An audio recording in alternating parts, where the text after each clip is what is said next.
His Divine Grace A.C. Bhaktivedanta Swami Prabhupada. The movement he started is now known to millions around the world, yet he himself remained in the background. Without personal ambition, he worked humbly to spread Krishna consciousness, devotional service to the Supreme Personality of Godhead. Yet his achievements and personal character did not go unnoticed. The world's leading scholars and religionists praised his unique contribution, and thousands grew to love him as their dearmost friend and well-wisher. In his memory, his disciples erected a stunning memorial in the hills of West Virginia, now visited by 500,000 people a year. In this and many other ways around the world, Srila Prabhupada is offered expressions of love by those whose lives he most deeply touched.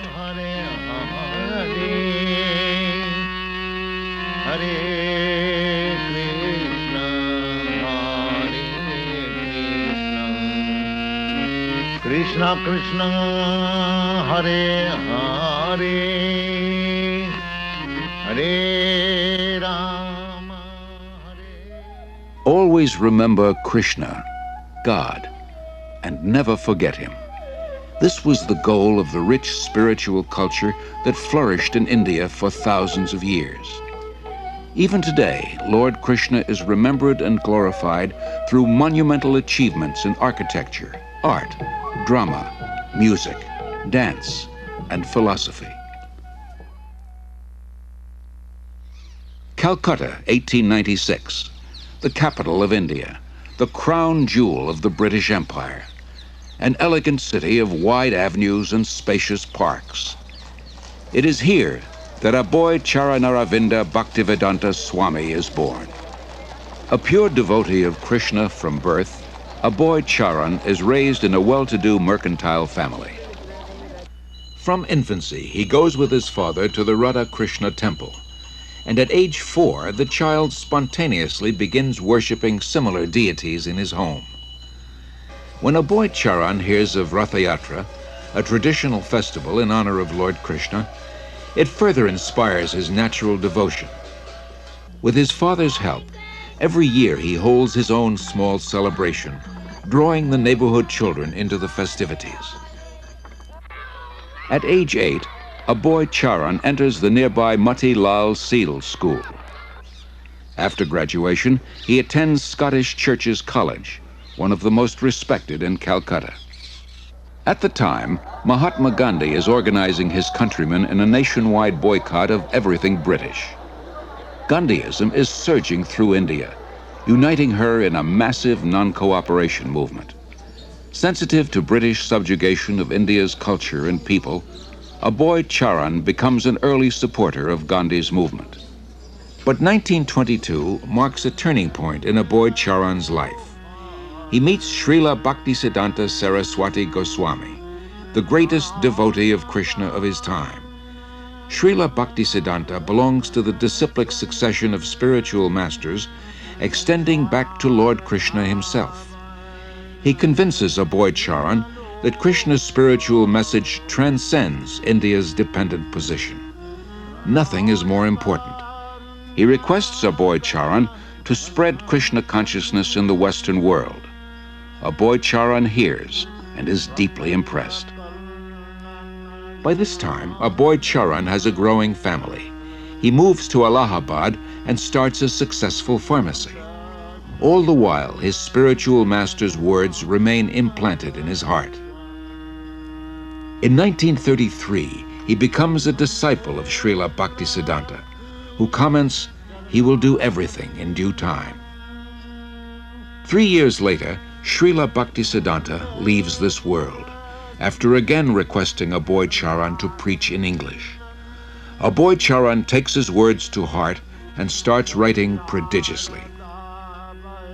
In 1944, he single-handedly begins publishing and distributing Back to Godhead, a fortnightly. The first issue addresses the crisis of war. The Second World War within 20 years is scourging the earth. Back to Godhead points out that people throughout the world want an end to war. But so often they want God's kingdom without God. and they cannot have it. All our plans will be doomed to failure by our own selfishness unless we turn to God.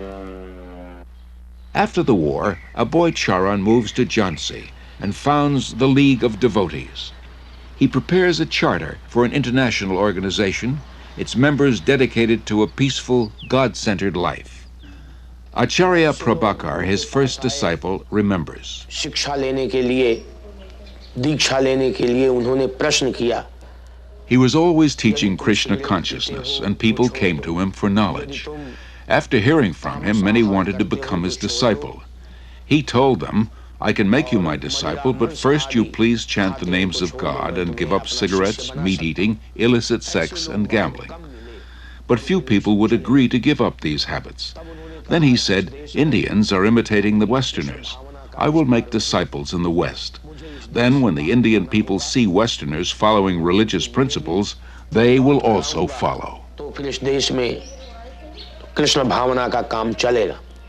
Following tradition, at age 58, Aboy Charan retires from family life, and 5 years later accepts the renounced order. He is now known as A.C. Bhaktivedanta Swami. He lives alone in the historic medieval temple of Radha Damodar in Vrindavan, engaged in deep studies and writing.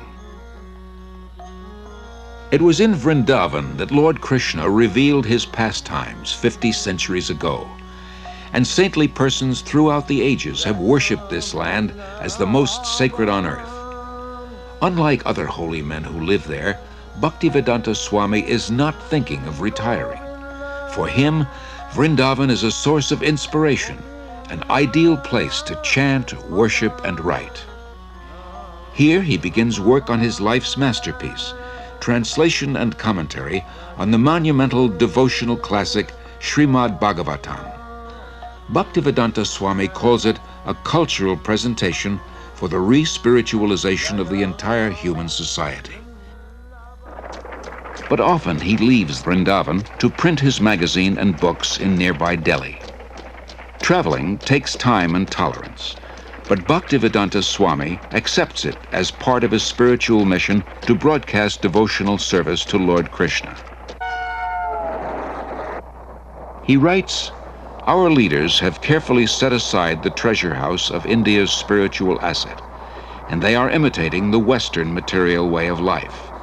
But people are more unhappy than ever before because of the exclusion of the most important part of life, the spiritual aspect." In Delhi, Bhaktivedanta Swami personally distributes copies of Back to Godhead, and with small donations, struggles to maintain the publication. He regularly sees Surendra Kumar Jain, a printer. It was somewhere in the month of February 1956 that I first met Prabhupada. He came to my press for getting the magazine printed, Back to Godhead. I found that it was not very easy for him to collect money. He would come to the press practically every day, and after the printing was done, he would do everything himself. But he was a dedicated person, a very committed person. And at the times when he was not in a position to pay the bills, I would ask him, "Why are you running this? Why don't you stop it?" He would say, "No, it is my mission. And one day, Surendra Kumar, you will see that I will succeed in my mission." By 1964, Bhaktivedanta Swami completes 3 volumes of Srimad Bhagavatam. Prime Minister Lal Bahadur Shastri lauds his accomplishment and recommends his books for placement in India's public libraries. Sumati Morarji, chairman of the Scindia Steamship Company, gives contributions for printing Bhaktivedanta Swami's books and arranges for his passage to America. And he used to come every evening. And one day he said that he would like to go to America. I was surprised. I said, "Swamiji, don't go there. You are too old to go, and it will be too cold for you." Still he insisted. So I said, "All right." So I made arrangement for him to go by Jaladuta. On way, while he was passing through Suez, that day was Lord Krishna's birthday, and he gathered all the people on board the ship, all the crew members, officers, and recited some shloka, and then some prasad was distributed to them and all that. Bhaktivedanta Swami, a lone mendicant, 70 years old, traveling halfway across the world. His only resources, the message he carries and his unflinching faith. The voyage on the Jaladuta proves a great trial. Bhaktivedanta Swami endures seasickness and then suffers severe chest pains. In 2 days, he has 2 heart attacks. If another comes, he thinks he will surely not survive. But gradually, he recovers. He writes, "I feel today better, but I am feeling separation from Vrindavan. I have no qualification, but I have taken up the risk just to carry out the order of my spiritual master." September 17th, 1965. The Jaladuta arrives in Boston Harbor.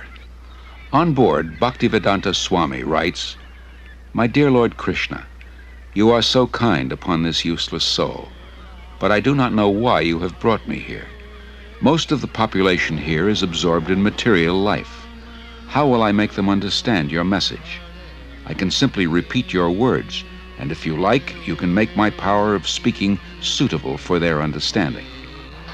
I have no devotion, nor do I have any knowledge, but I have strong faith in the holy name of Krishna. I have been designated as Bhaktivedanta, devotion with knowledge, and now, if you like, you can fulfill the real purport of Bhaktivedanta. Signed, the most unfortunate, insignificant beggar, A.C. Bhaktivedanta Swami." Bhaktivedanta Swami first stays in Butler, Pennsylvania, in the home of a friend's son, Gopal Agarwal, and his wife Sally. The Swami was a friend of my husband's father, Mr. Agarwal, in Agra, India. And he asked me to sponsor the Swami, and that's what I did. And that's why he came to our house in the middle of the night one night. He stayed with us for a month in Butler. And I learned, over the time, I learned to love him as I would a father-in-law. He was a very sensitive and kindly type of person. He was indeed one of the most unusual men I've ever known in my life. The Swami came with so few possessions. He came with the clothes he had on his back. He had a typewriter and he had his books. And he had a bag of cereal. Imagine coming to a country on the other side of the world with so little, and yet he came with so much in himself. The Swami brought a pan with him in which he cooked his food, and in fact cooked our lunch too. Our little boy was only 6 months old when he came, and the Swami was there when Bridge first stood, and he laughed and laughed to see him stand up. When he laughed, he was just oceanic. He just seemed to take in the entire universe when he laughed, and he laughed a lot. I enjoyed my association for that 1 month with him about as much as I've enjoyed anything in my life. Although comfortable in Butler, Bhaktivedanta Swami thought the most important philosophy in the world, Krishna consciousness, should be spread in one of the most important cities in the world, New York. He moves to 100 West 72nd Street. 3 months later, his typewriter and tape recorder for translating are stolen. Bhaktivedanta Swami later said, "I came to America risking my life. I was physically unfit and at the fag end of my days. Sometimes I did not know where to live, nor was I used to the severe cold. Seemingly I was alone for 1 year, but I never felt alone. I always felt the presence of my spiritual master, so I did not lose my enthusiasm, despite all difficulties." Bhaktivedanta Swami arrived in America during a decade of discontent. There's widespread dissatisfaction with America's war in Vietnam and with what some consider her racist, exploitative dealings at home and abroad. Disillusioned by the establishment, the youth create a counterculture of their own. Around the time Bhaktivedanta Swami came, waves of Americans are breaking away from the status quo, searching for an alternative. For a short time, Bhaktivedanta Swami lives in the Bowery in a loft given by a friend. Mukunda Goswami, who was attending his classes at this time, tells of their first meeting. He wore very thick glasses and had a big Sanskrit book spread out before him. His voice was very deep and resonant. He spoke with great authority, and the Sanskrit shlokas he spoke were very beautiful, very melodious. He was obviously a very distinguished scholar, and I became very curious, almost astonished as to how someone of his stature, he looked very much like an aristocrat, could be living and residing in the Bowery, the Skid Row of New York. And afterwards, I approached him to speak. I was standing, and he was sitting on his small dais, so he was looking up at me, and he had the look of a very happy, innocent young child. And I could see that he actually had all the time in the world for me. He wasn't short of time. I asked questions, he would answer. Then after some time, he moved to a somewhat better neighborhood on 2nd Avenue. We helped him rent a small storefront there, and he had an apartment in the back. And within a few weeks' time, this little storefront on 2nd Avenue, on the Lower East Side of New York, which was then populated by thousands of young hippies, had been transformed into a beautiful Krishna temple. Allen Ginsberg, I remember, began to come at that time. When he moved down the Lower East Side, I thought that was a stroke of brilliant social judgment, because traditionally, Swamis, yogis, Zen masters all moved uptown to the rich and were sponsored and funded by the rich, and you would find Krishnamurti living in elegant apartments on the Upper East Side with drawing rooms and French furniture, and here was Bhaktivedanta like in the depths of Calcutta, where the hippies were and where the acid heads were, and the freaks and the amphetamine heads and the meth monsters. So it seemed like he was actually bringing some kind of ray of song and light to the right place, the lower depths where it was needed, and where, of course, the Lower Side was the intellectual center in certain respects, in art and in advanced spiritual vibrations, particularly in the 60s. So it seemed historically just move on his part.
Told me about Love Celebration at Tompkins Square Park, which was last Thursday, or Thursday before last.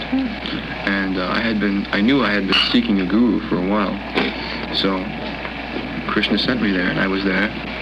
And after meeting some of the initiates, I knew that the Swami really had to be into something. I came here in America in September 1965. I was wandering in the street, and some of the boys saw me, and gradually they came to me. My mission is to preach the philosophy of Lord Chaitanya, chanting Hare Krishna, Krishna Krishna, Hare Hare, Hare Rama, Rama Rama, Hare Hare. This transcendental vibration will cleanse the dirty things of the mind. It doesn't matter what he is. This transcendental vibration is equally appealing to everyone without any question of language, nationality, creed or caste. Because it is coming forth from the depth of the soul. Krishna was all along preparing something, Bhaktivedanta Swami later wrote, and he brought you to me one by one, sincere boys and girls, to be trained in Krishna consciousness. Now I can see that it is a miracle. Otherwise, one old man with only a few books to sell for barely getting food, how could he survive? What to speak of introducing a God-conscious movement in a materialistic society? For Bhaktivedanta Swami, these are happy days. Singing and speaking with the vigor of a young man, he brings the Hare Krishna movement into the public eye by chanting in the parks, by distributing Back to Godhead magazine, by holding free Sunday love feasts. Many are attracted. His hopes for the future expand without limit. The Hare Krishna movement has taken root.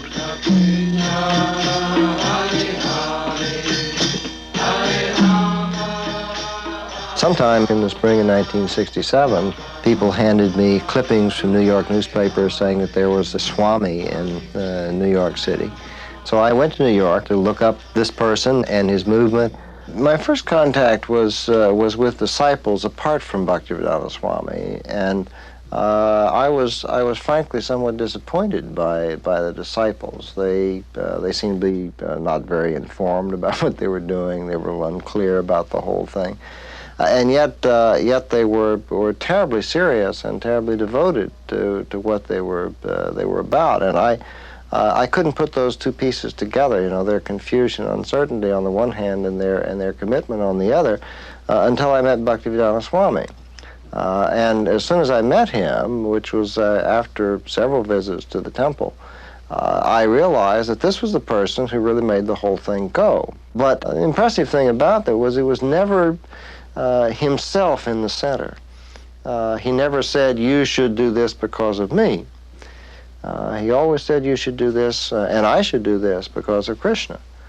When he gave them instructions to do what they thought were impossible things, like he told one of the early disciples, go start a magazine. The guy had never had any contact with a magazine before in his life except to read one. And he said, how am I to do that? And Bhaktivedanta Swami said, Krishna will help you.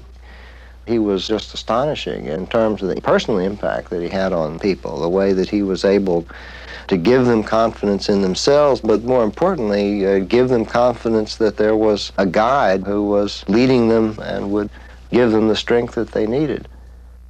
Bhaktivedanta Swami does not belong to New York. He belongs to Krishna.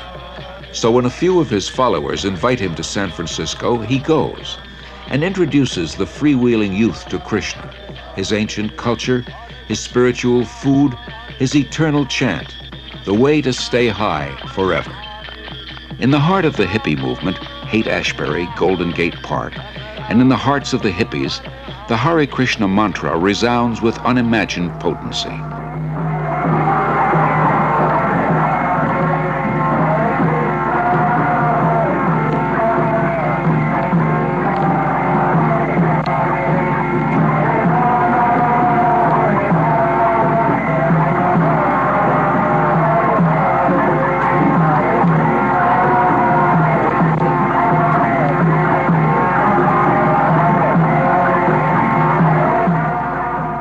As in New York, Bhaktivedanta Swami gathers sincere followers.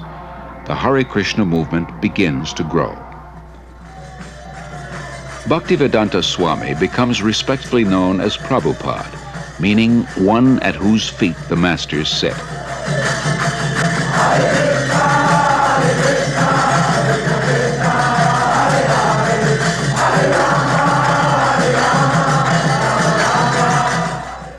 From Montreal, Prabhupada sends 6 disciples to open a temple in London. Yamuna Devi Dasi remembers. So we went to London that fall, and although we had no permanent place of residence and we were completely dependent on Krishna, somehow or another, by the enthusiasm that Srila Prabhupada had given us in Montreal, we were able to make contact with George Harrison, who was a member of the Beatles at the time. And he was such a pleasant person to be with. He so much appreciated the Hare Krishna mantra that he immediately said, let's make a 45 record. So we'd cut a record, and he was very pleased with it, did a little background music on it, and it was released, and Apple organized tours for us. We went to Germany and France and had television coverage. And in this way, the London Times wanted to do, the Sunday Times wanted to do a feature on us. And we were able to send the report back to Srila Prabhupada with the headlines, "Krishna Consciousness Startles London." As people come to him, convinced of the Krishna conscious philosophy, Srila Prabhupada accepts them for initiation, not on the basis of birth, as in the rigid Hindu caste system, but on the basis of qualification and sincerity. In the whole history of Indian spiritual life, no one has ever attempted something as bold and seemingly impossible, to transform Westerners into full-fledged devotees of Lord Krishna. But by his intense spiritual energy and compassion, Srila Prabhupada is successful beyond his own expectations.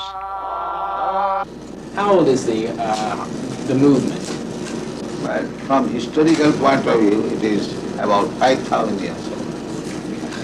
Why has it just begun to really catch on in the Western world? I mean, just recently, in recent years, has it begun to sweep the Western world? Why is this?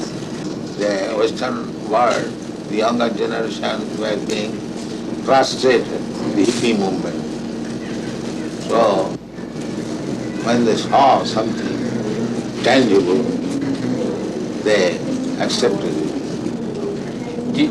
What things would, if everyone in the United States believed in Krishna to the extent that you do, what would happen to this country? How would it be transformed? They'll be very happy and peaceful. There will be no more hippies. What would you describe as a hippie? Someone who smokes... You know better than me. Something extraordinary. The thing that really inspired me the most about Srila Prabhupada was his complete dedication to his devotees. The thing that Prabhupada liked the best was to be with his disciples. It wasn't that he took on large amounts of disciples and then sat back and then just pushed them to do this and that and the other for himself. He did more for us than we ever did for him. And traveling with him personally, I got to see what a tremendous sacrifice he made for us. But even when he was ill, he would still preach. He would still be concerned. He would still be asking after how things were going in the society that he created, how were individual disciples doing. He always had time also to look to our personal needs. He was very concerned. Prabhupada wasn't aloof. All he really wanted was us to reciprocate the love that he gave to us. And if we reciprocated, he would give us more. So my personal experience with Srila Prabhupada was that I found in him a person that I could actually genuinely, fully give myself to. In Srila Prabhupada's eyes, Krishna consciousness is not an armchair philosophy or a part-time religion. It is a way of life, a transcendental culture that can end man's political, economic, and social problems. To realize his vision, Srila Prabhupada circles the globe 14 times in 12 years, inspiring his followers and discussing Krishna consciousness with all interested persons. His door is open to everyone. Actually, nothing is private property. Everything belongs to God. Rather, we have stolen God's property and claiming my property. That is Australia. The Englishman came here, but is that the property of the Englishman? It was there. America, it was there. And when everything will be finished, it will be there. In the middle we come and claim, it is my property, and fight. To revive the Krishna conscious tradition in its full richness, Prabhupada envisions God-centered, self-sufficient farm communities based on the principle of plain living and high thinking. The first such community begins on 133 acres in the hills of West Virginia. Prabhupada calls it New Vrindavan, after Krishna's place of pastimes in India. In 1972, Srila Prabhupada begins a Krishna-conscious primary school system in Dallas, Texas. Srila Prabhupada very practically introduced a primary school system to teach children self-realization along with regular studies. This means that the Gurukul system is unique in that the educators are themselves free of vices. We could hardly find an institution where the faculty members are free of loose sexual relationships, intoxication, smoking, although they may have good credentials academically. That would be rare to find. But in Krishna consciousness, the teacher must also be on a platform of pure devotional service, because the children are very impressionable and they'll learn whatever their educators are actually doing, not just what they're saying. So these were some of the principles that Srila Prabhupada introduced in Gurukula. Srila Prabhupada gradually trains his disciples in the time-honored tradition of deity worship to help them advance spiritually. He explains, "I have introduced this system of deity worship among the non-believers, the atheists.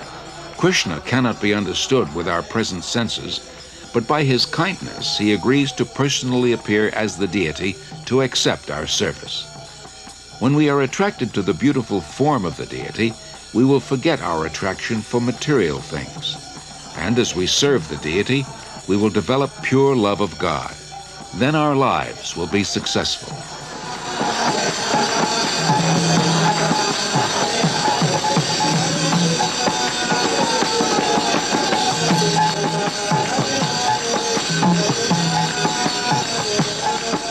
In Melbourne, Australia, Srila Prabhupada worships Lord Chaitanya, a divine incarnation of Krishna. By Chaitanya Mahaprabhu's mercy, we have installed the deity here in your country. We are very fortunate that Chaitanya Mahaprabhu has come to your country to teach you how you become free of all anxieties. This is Chaitanya Mahaprabhu's mission. Everyone is full of anxiety, but everyone can be free from all the anxieties if he follows the path chalked out by Sri Chaitanya Mahaprabhu. As people are fallen in this age, the method also has been offered very simply. They have been recommended simply to chant the holy name of God. That's all. For 5 years after first arriving in America, Srila Prabhupada presents Krishna consciousness primarily to Westerners, from housewives to hippies to heads of state. Then, in November 1971, after a world tour, he returns to Delhi with some of his followers. The mayor receives him with the fanfare that greets a homecoming patriot. Prabhupada quotes Lord Chaitanya, "It is the duty of those born in India to benefit others by spreading Krishna consciousness. This is India's greatest glory, her unique gift to the world." 30,000 Indians gather nightly at the Delhi fairgrounds to see the Western devotees and hear Prabhupada speak.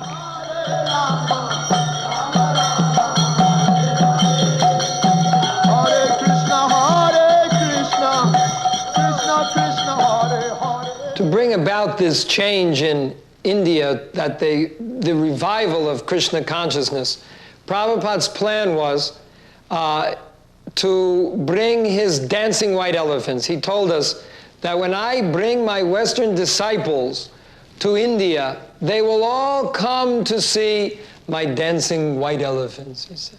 So we were actually very fond of being Prabhupada's dancing white elephants. We took that as the special mercy of Prabhupada on us, that we could be his dancing white elephants and help him in any way we could to preach Krishna consciousness in India.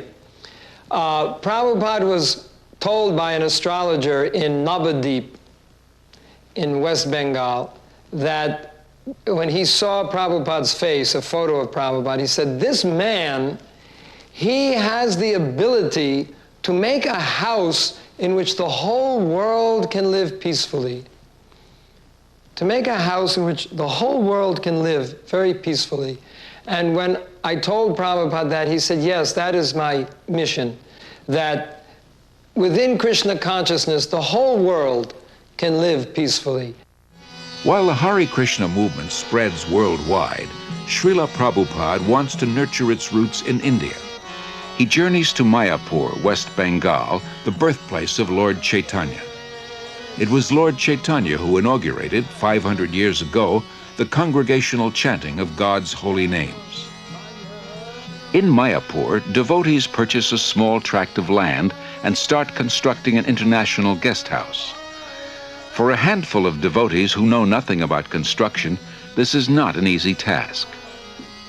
Srila Prabhupada directs and encourages them. For ourselves, he says, we are happy and satisfied living in a grass hut. But if we simply have a hut, who will come here? The more we develop our land, the more people will be attracted. Prabhupada plans to build a temple of understanding to house the world's largest planetarium, and around it, a spiritual city with schools, shops, farms, and many temples for worshiping Lord Krishna. Within the hearts of India's people is a natural respect for the eternal Krishna-conscious culture.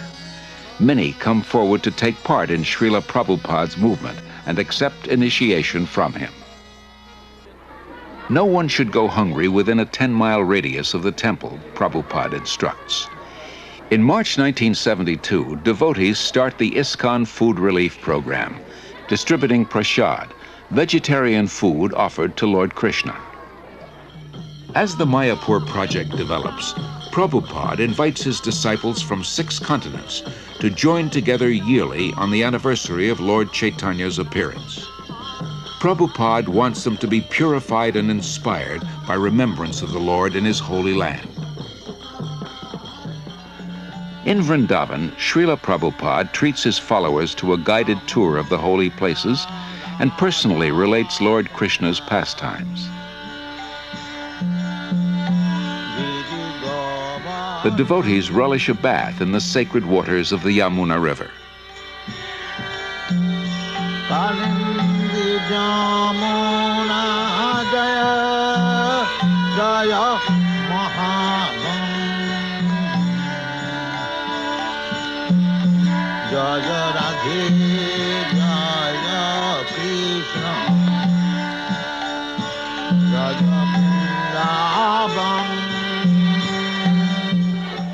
Prabhupada acquires land in Bombay, India's most cosmopolitan city. Although he has only a hut for a temple, Prabhupada envisions an international cultural center. His ambition is to give as many people as possible access to the nectar of transcendental life, whether through philosophy, service, or spiritual food, so that everyone can become happy, hopeful, and peaceful. Dr. N.D. Desai, a leading Bombay industrialist, recalls. From 1971 through 1977, I must have met Prabhupada many, many times. And each time I met Prabhupada, I would try to find fault with him. And even I would try to make him angry, or I once even tried to find out whether he was greedy. I just couldn't find any fault with him. In fact, you know, in matter of business life or daily life, we do try to see the weakness of the other person, and sometimes we try to, as a businessman, try to take advantage. But here was a person who just wouldn't become agitated. There was absolutely no lust in him. There was no greed in him. There was, I couldn't see a spot of jealousy in him. And then I realized, after 6 years of that he was a very empowered, divine person. Gradually, Srila Prabhupada says, I am seeing all my dreams being fulfilled. In Bombay, a spacious marble temple, a theater, a restaurant, a library, and a twin-towered 7-story hotel. In Mayapur, the planned spiritual city develops. Hare Krishna, Hare Krishna, Krishna Krishna. In Vrindavan, the popular Krishna Balaram Temple, an international guest house, and a secondary school. Prabhupada sees his society grow into a worldwide confederation with more than 100 temples, restaurants, institutes, schools, and farm communities. 500 years ago, Lord Chaitanya predicted that one day the holy name of Krishna would be heard in every town and village of the world. By the mid-70s, Hare Krishna becomes a household word. When I first met the first Hare Krishnas, I can remember how surprised I was, and really I wondered what this meant. The costumes and the chanting and the shaved heads appeared a little strange, a little bizarre to me. But the more I came to know the movement, I came to find that there was a striking similarity in the essence of what they were teaching and saying, and in my understanding of the original core of Christianity. That is, living simply, not trying to accumulate worldly goods or profit, living with compassion toward all creatures, sharing, loving, and living joyfully. I am impressed with how much the teaching of one man in the spiritual tradition that he brought has impacted itself into the lives of so many people. So in my own view, his contribution is a very important one and will be a lasting one. As a child, Srila Prabhupada celebrated Rath Yatra near his home in Calcutta with his playmates. Years later, he is still celebrating the Rath Yatra festival, but now on the main streets of 20 large cities around the world, and with hundreds of thousands of disciples and guests.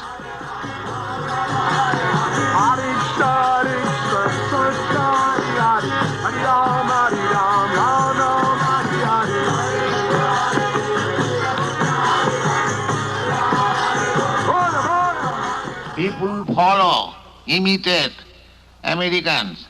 I am traveling all over the world.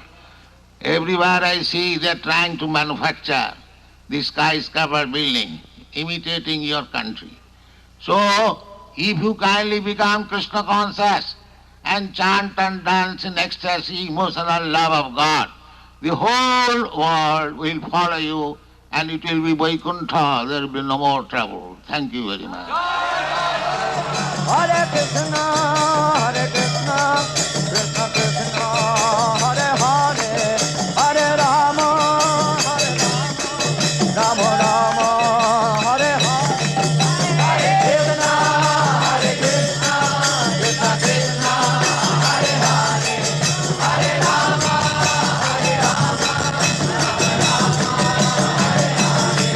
Hare Krishna, Hare Krishna, Krishna Krishna, Hare Hare, Hare Rama, Hare Rama, Rama Rama, Hare Hare, Hare Krishna, Hare Krishna, Krishna Krishna, Hare Hare, Hare Rama, Hare Rama, Rama Rama.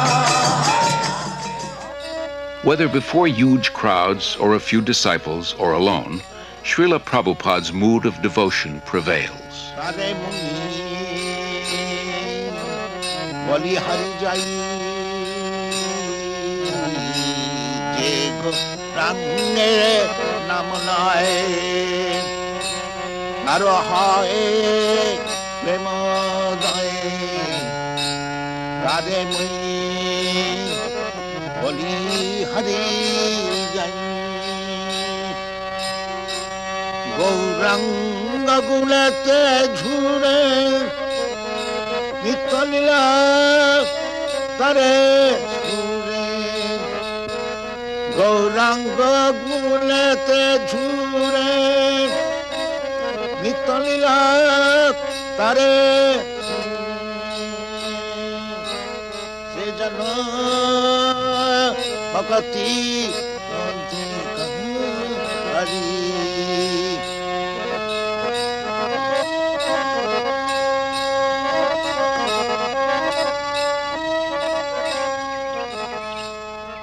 Wherever Wherever in the world he happens to be, Srila Prabhupada follows a regular daily schedule.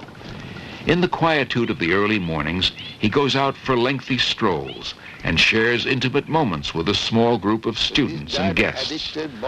Rejecting superficial and dogmatic thinking, he carefully guides his students to increased insight and understanding. After his walk, Srila Prabhupada greets the deities of the Supreme Lord, offers obeisances, and lectures on a verse from Srimad Bhagavatam.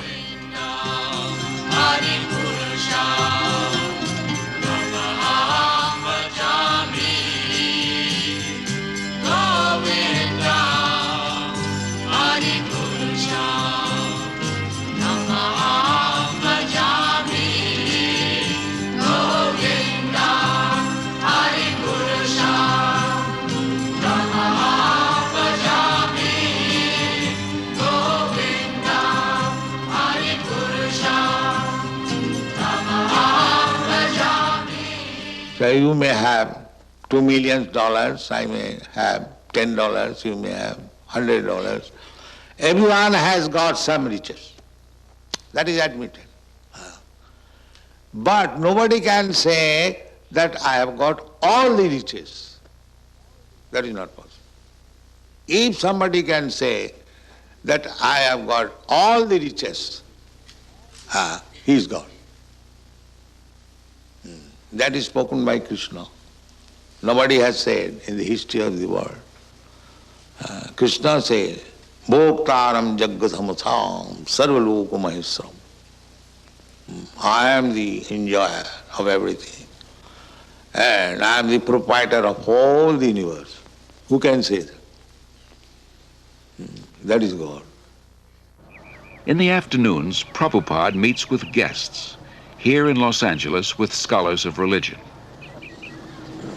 Your pride, your property, your family, your bank balance, your skyscraper building, all taken out. Yes, finished. Got out. This is God. Now understand God? To believe or not believe, God will come one day. He'll take your everything and get out. That is stated in the Bhagavad Gita. Those who are not believer in God, to them I come as death and take away everything. Finished. That one has to believe. Yes, as sure as death. Then God is sure. So unless one is madman, he cannot say there is no God. Anyone who denies the existence of God, he is a madman. Prabhupada, wouldn't it be better to say he's blind, he's stupid? Yes, the same thing. The mad is the sum total of all stupidity. Festival takes place. In up to date, all the Bengali devotees who visit the Jagannath temple, first of all, take their bath in this lake, or sometimes they wash their hands and feet before entering the temple. His most significant contribution is his books. Srila Prabhupada sees 60 million distributed in 28 languages. Professors from dozens of major universities use them as standard texts and write appreciative reviews. He also did a very important work in introducing to the Western world for the first time the devotional philosophy of Sri Krishna Chaitanya. Not only did he introduce these texts, but he introduced them in a way that was quite different from the other translations that had been made.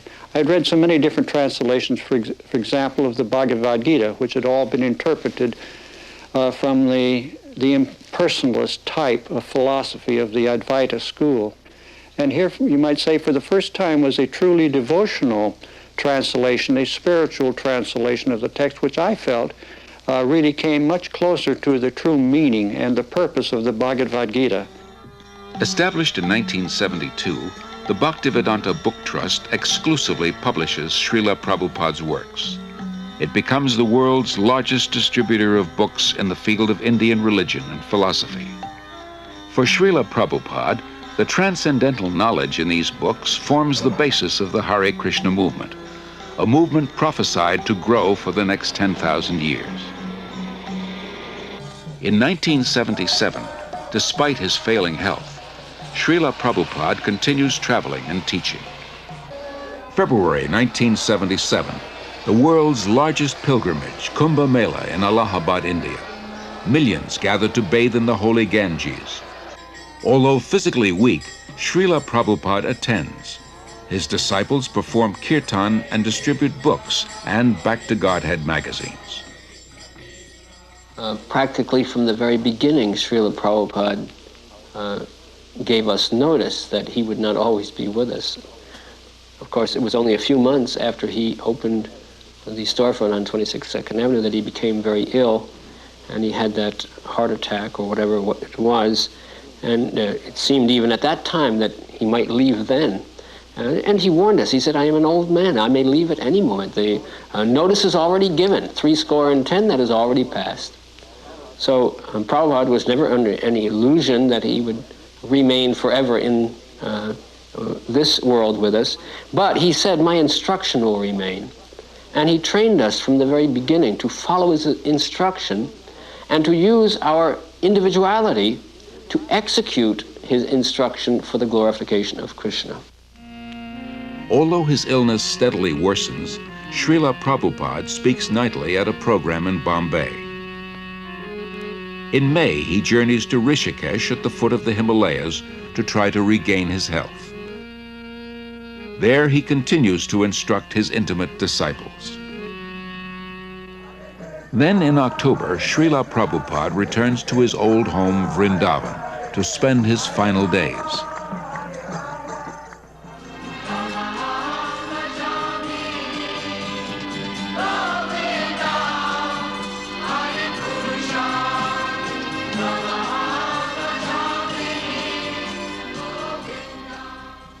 Even though he is physically incapacitated, Srila Prabhupada's intellect remains clear. He continues dictating translations and comments on his life's work, Srimad Bhagavatam, until days before he departs from this world. Everything is active, moving by the supreme desire of Krishna.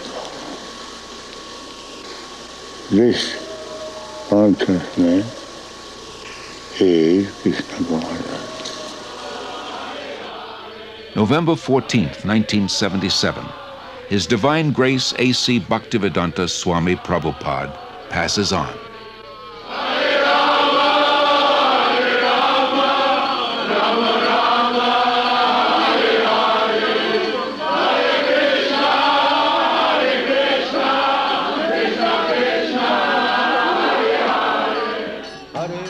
That divine personality who spoke on different subjects with thousands of meanings, who imparted knowledge in thousands of ways, and who inspired thousands of devotees, has now returned to his Lord, Sri Krishna. Being kind to his devotees, Lord Krishna gave them the association of Srila Prabhupada. Being independent in his desires, the Lord has now broken that association. Yet Srila Prabhupada remains. He lives forever in his teachings, and he lives forever in the hearts of his followers as their ever well-wisher.